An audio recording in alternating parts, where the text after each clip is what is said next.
Hey, welcome back to Nocturnal Sage. This segment will be my post-Valentine's Day episode. Much has been said about the event, about love, about romance, and I want to take this opportunity to tell you people what I think is the correlation between romance and the commitment to continue writing and creating. I've thought of two options. If you are an aspiring writer and you want to continue doing what you believe you were born to do, sorry about that. You have to consider two things. Do you think that being able to retain your solitude, that's number one, will help you not lose your momentum, or the thought that if ever you enter a romantic relationship, who is the right partner to be with? So, this is my love confession. It's based on my um, personal experience as a fictionist. Let's start with the first choice, to continue being single. Now, single has had, like, has earned this unwanted pity from society. I noticed that every Valentine's Day here in the Philippines, if you're single, you're like underrated. You don't earn the right to be celebrated, unlike those who have their respective partners already. Now, in writing, I believe, based on the lives that I've read, the lives of authors who have become successful, well, most of them at the very least, just so not to stereotype, one implicit requirement to their success is their ability to endure solitude. Well, solitude, as opposed to loneliness, is just a state of not having so many people around you. It's not necessarily something taken as a negative thing. That if you're alone, okay, you're in danger. You have to be with someone. Solitude is not necessarily bad. It has just become an avoidance in our culture because our culture implicitly believes that in order to be happy, you have to be with someone else who will complete that happiness. And I think that's quite absurd because if you're a writer, the source, the number one reason why you should be quote unquote happy is that you have this brilliant idea inside your mind. The ideas that you have, that you put into form as your creation, should already be enough for you to be happy, for you to have a reason for living. So that's why after 25 years of existence until now, I haven't decided to enter a romantic relationship, even a sexual one. Because just like in the TV series You, I believe in the glass cage. I'm I've decided to stay in this glass cage that I've set up because I believe this is where I can really grow. And being with someone and having that someone dependent on me, for company, for love, and whatnot, it may it may block my growth. And it will keep me from creating the stories that I'm currently writing. Well, until now, I have still stayed stuck in this first option. But it doesn't necessarily mean I'm not open to the second one. Now let's go to that. If ever I were to look for a partner, the number one test that he or she has to pass is to surpass the sanity of my mind.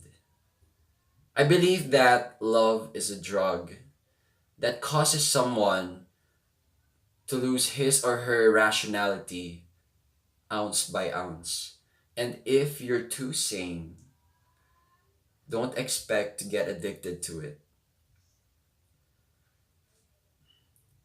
Well, that's the reason why I haven't fallen in love yet, because I am just too disillusioned after knowing about, you know, other tragic love stories, married short-lived marriages, stories of divorce, and other types of short-term relationships.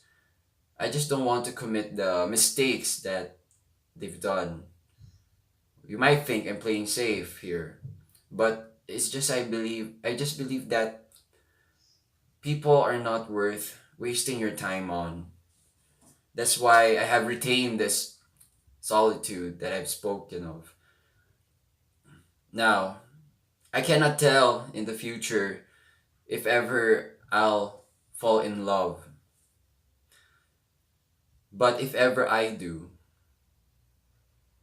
this is how it would be.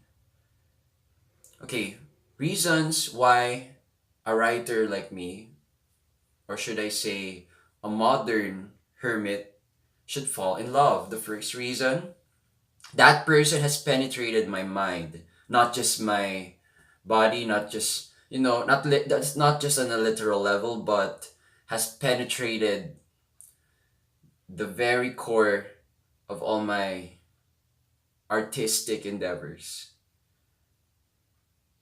You notice?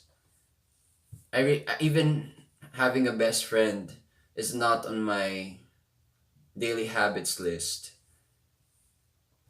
One reason could be many people find it hard to penetrate through my mind. Some have attempted to get close to me, to get into my personal space, but it's them. It's them who are the ones leaving that personal space. I did not imply any kind of rejection. It's just that if you have the mind of a real creator, your mind, okay, can sometimes be hard to follow by many. There's actually this one teacher artist who mentioned in his retirement speech that he's glad he expressed his implicit happiness that his wife was able to survive his being an artist, because it's hard, according to him, to live with an artist. And his wife lasted. So part of the reason why I'm still not in a relationship is because I don't want anyone to get victimized by my artistic inclinations, because they're really hard to endure, especially if you have a rigid morality, or you're not your mind is not flexible enough to accept the unknown or unusual. Yes, in the course of history, some artists are considered crazy. As for me, I don't care if people classify me as crazy, but at least I'm sane enough to know that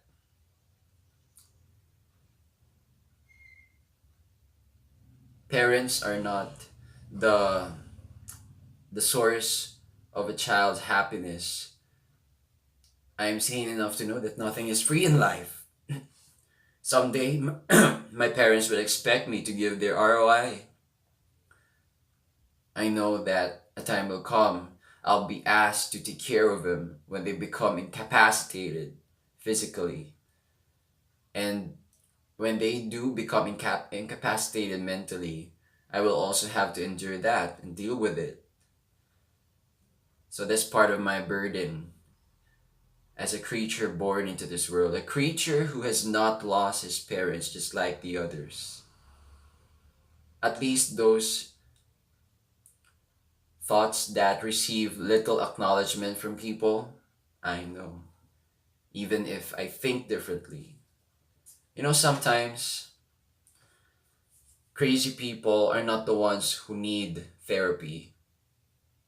It's rather the people who are so obsessed with normalcy. And that is just as worse as any kind of mental illness. The obsession with normalcy is a common disease nowadays. But I'm really glad to know about people who are gradually coming out of their shells and opposing the norm. And to me, that's real health. If you're brave enough to be different, even if you receive abandonment from people, you're not afraid to express what you really are. That's freedom. Freedom is not the absence of order, it's the process of creating a new order that you believe is worth having. So if anyone can endure that kind of guy who thinks like that, who can penetrate through my thinking, then that person shall have passed the preliminaries to be my partner. I don't want to be the one chasing. No, it's not my style. I'd rather have someone else voluntarily wanting to come with me on my private journey as a writer, as a musician, as a martial artist. That is my ideal partner. And so far, I haven't met that type of person. Yeah, I did say I was disillusioned about the false beliefs about romance. Well, despite my disillusionment, I still haven't given up on my ideals. Well, I'm only human, just like you. I also have my types, my non-types. Oh yeah, let's go to my non-types. I couldn't think of any negative traits so far, but the first thing that I do not want in any prospective partner is excessive dependence. I don't want that person making me a source of his or her happiness. That person has to have his or her own thing. Well, yes, I'm using his or her for the sake of gender inclusivity, but my preference is straight, so I prefer to have a woman by my side. I want a woman who's like me, who has a similar way of thinking, who doesn't apologize for what she says. No, it has her own stand on things. It's not easily swayed by the trends. Usually those who think like that are have the capacity to penetrate my mind. And that is what turns me on as a writer. And eventually, if ever I do become married, to maintain my this glass cage that I'm in, I will have this arrangement with my partner in which we have time for being together, and we have other days in which on which we allot them for writing and other forms of creation. Now, aside from my writing, I also have some music to work on. And that's the life of an artist, which is why I have decided to accept the first choice, to make the first choice, the choice of solitude, because a writer keeps on creating. If you are a real writer, you will experience this kind of impulse when you intend to just review this document you have created, and then the moment your fingers start typing the random thoughts that come into your mind, well, I think that's one sign that you are a real writer, a real creator. And not just in writing, I think even in music, when you unconsciously tap to the beat of a certain song, or you try to experiment the alternative tunes of a song through second voicing spontaneously, those are the kinds of impulses that a natural writer has, a natural artist. Well, for a broader view. So that this has been my love confession, and it's up to you to judge whether it's a happy or a tragic one. But if I were to live my life again, I would not trade this love story that I have for a normal one. Because to be an artist, that is one disease you should be spared from, the disease of obsession with normalcy. And since I was a kid, maybe that's one reason I haven't had many friends. Many people suffer from that disease. And as a writer, I want to help cure that. So, for any comments, any questions, please let me know down below in the comment section. And if you did like this video, please give it a thumbs up, and then please subscribe if you want to get automatic updates on my future uploads. So this has been Nocturnal Sage once again. Stay tuned for another segment. Ciao.